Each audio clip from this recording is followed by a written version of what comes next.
Maybe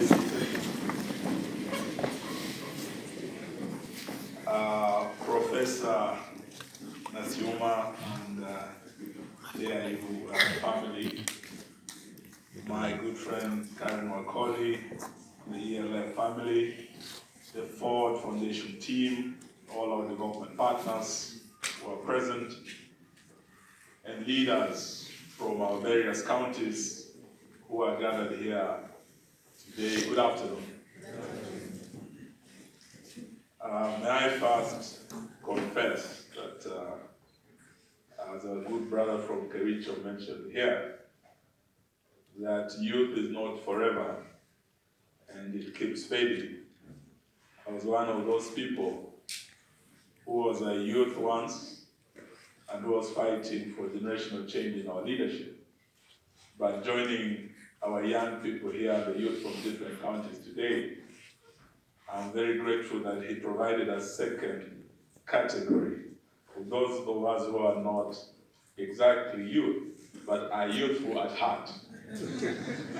So may I say that I belong to the second category of those who are youthful at heart. But I'm very, very pleased to be here and to join you, and just to listen to you and the ideas that we have shared here today. And I must thank Professor Nasiuma and the African International University for hosting us at this great Pan-African institution. It's my first time here, but I'm very, very grateful to be part of an institution that has a great history, and to be able to meet the young people from different corners of our country who have come here from different counties to talk about devolution. And today, as I came, I brought with me some little presents for each one of you. There's a little book that I'll be requesting each one of you takes home with you. It is called Jukumu Langu, and it's about devolution, a simplified form. It's part of a civic education program that we have been working on with our development partners. And I would urge that you take a copy with you, and that through your organization and other counties, we will be able to give you more materials that will help us in ensuring that we enhance accountability in our counties through civic education and having an informed citizenry in our country. So please, when you get one, take time to go through, and would want you to have more as we come to the counties. We've been going around universities. I think I addressed the University of Nairobi recently, and this is the second university professor I'm coming to, and I'm very happy that you're the second one to host us. We will also be going to Moi and Masinde Muliro. We'll be going to Maseno. We'll be going to Jomo Kenyatta, KU, to ensure, and Kwani University, to ensure that we reach all the young people in our country to be able to bring them on board the devolution ship. Na kwa meli ya ugatuzi, hatutaki vijana wetu wawe abiria, tunataka muwe mabaharia. Kuna tofauti kati ya kuwa abiria na kuwa baharia. So we do not want the young people of this country to be passengers aboard the devolution ship. We want you to be navigators, to be with us on the steering wheel of the devolution vehicle.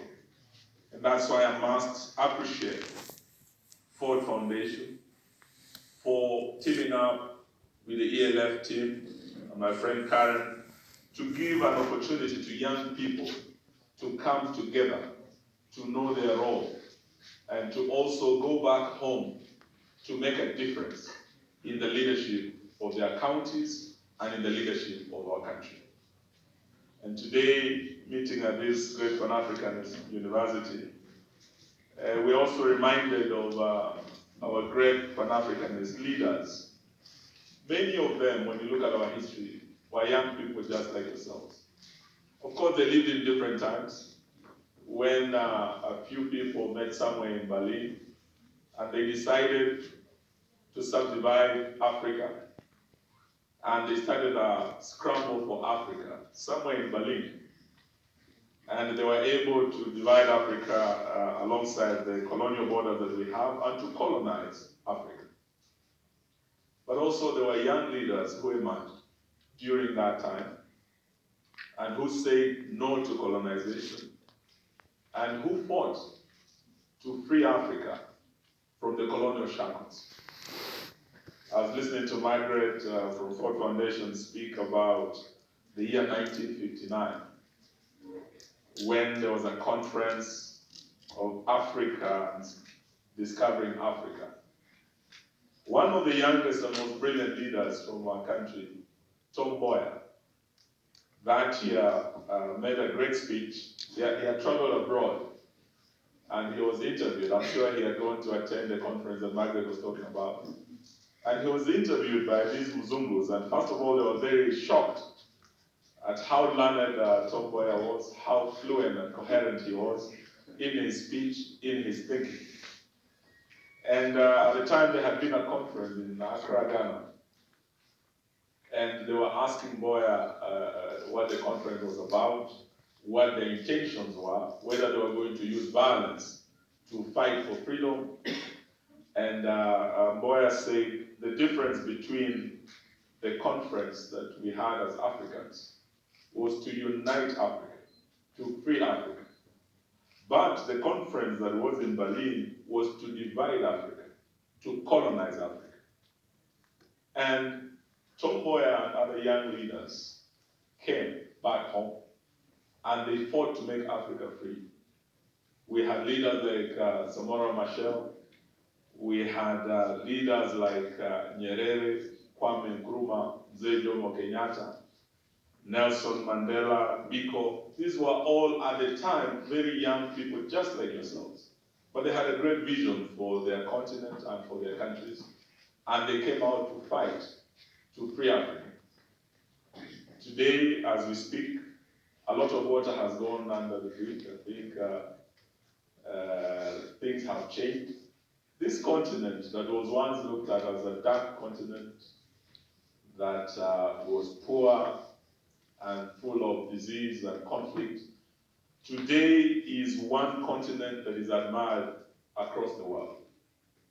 And anywhere you go in most forums today, there is this thing about Africa rising.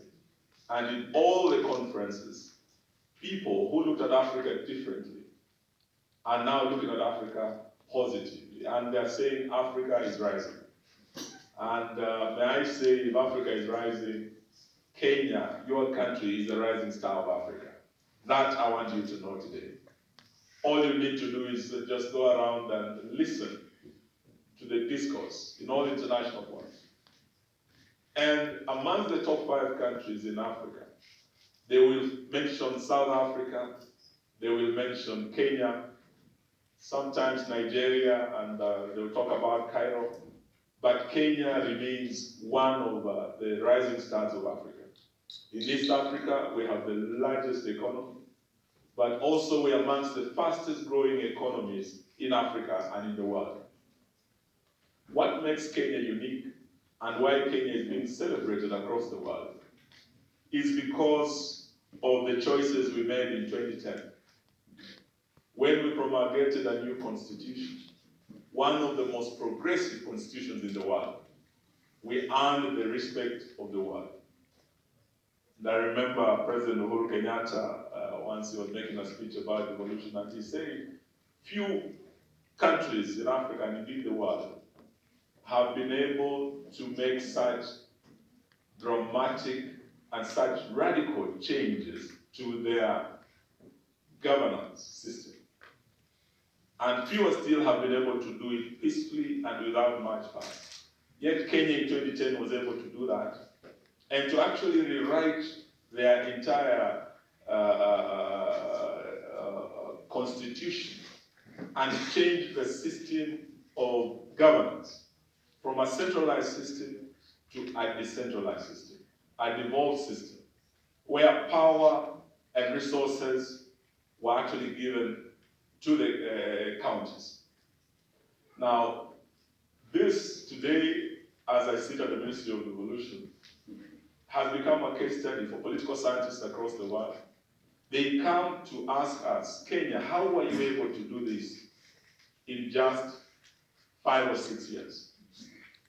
And there are many African countries who are looking up to us, who want to actually come and see how they can also change their system of governance so that they can embrace what Kenya is doing.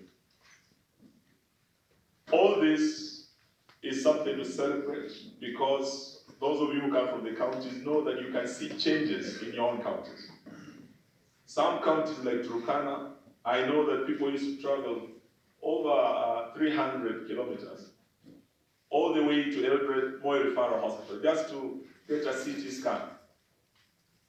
People would travel all the way from Mandera to Kenyatta National Hospital just for dialysis. Today, as we speak, you can go to any county and their referral hospitals, and you have for the first time a CT scan in Turkana.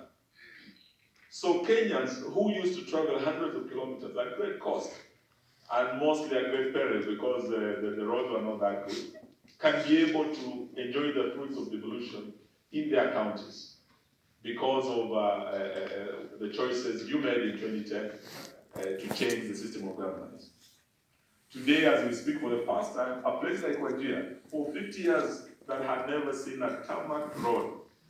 There were children who were born who had never seen a tarmac road up north, who are today able to see tarmac roads and see changes that they had never experienced before. But it is not without challenges. As we speak, the greatest challenge that is facing devolution and our national development is the challenge of corruption. I'm so happy Karen has spoken here very passionately. The other leaders have spoken here, that you are asking yourselves, how can we do things differently? And this is where you come in as young people. In 2009, we had the Kenya We Want conference. And at that time, Kenyans came together. And in the words of Prophet Isaiah, they said, come, let us reason together. They had a very candid talk, and they asked, what is it that bedevils our country? And there were two things, tribalism and corruption. That was endemic at the time, and Kenyans came together and said, we must fight these two things. Now, I would agree with you that the objects of devolution under Article 174 and 175 was to devolve resources and power to the people. But after 6 years, the reality is that as we devolve resources, we also devolve corruption. In your counties, it is very, very important that you work with us as young people to see how we can fight this cancer of corruption. It will only work if you are able to be vigilant, to be aware of your rights under the Constitution. And what I have given you is something that went through a great and very wide stakeholder process. And we launched it recently. It's the Jukumu Langu project, to make the citizen more aware of their rights, more aware of their duties. So all we need to do is to say yes, the youth of Kenya tunaweza, and to marry that with the jukumu langu, na tuseme tunaweza timiza jukumu langu. And it starts with you holding your governor accountable, your MCA. You must know your rights and be able to be vigilant in your counties. We want to see how we can enhance accountability in our counties. It is by putting the citizen at the center of devolution. And most of our citizens, as the professor has said, the youngest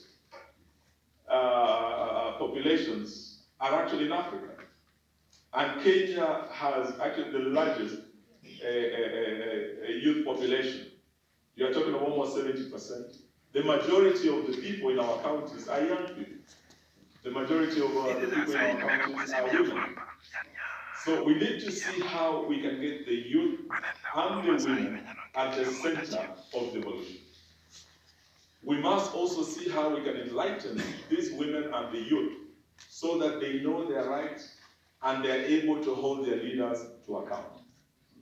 If we're able to do the two things, we will be able to succeed and we will be able to realize the dream of devolution that we intended when we devolved our resources and power to the region. So today, I want to say that it starts with you finding time to know that it is your right, as the resources come to your county, to know how much money has come to your county, to be involved in the planning, so that when we have a CIDP, a county integrated development plan, you are part of that plan. You are the wearers of the shoe, you know where it pitches, you know your priorities. So whatever your input is must be reflected in those plans. But you will not actually have your input included in the plans if you do not participate in those processes. Many of the young people are out there, they're angry, they're hungry, they're jobless, and they're hopeless. This is a very dangerous scenario, and it is something that we need to address together. But from the theme that you have given yourself today about putting the youth at the center of devolution, moving from noise to voice, I cannot think of any more apt theme than the one you have chosen. And mine is to challenge you today to stop whining and start winning. You can start winning by participating in these processes, by ensuring that you agitate for your rightful share. 30% of all public procurement is reserved for you, both at the national and at the county level. So I'm here to also urge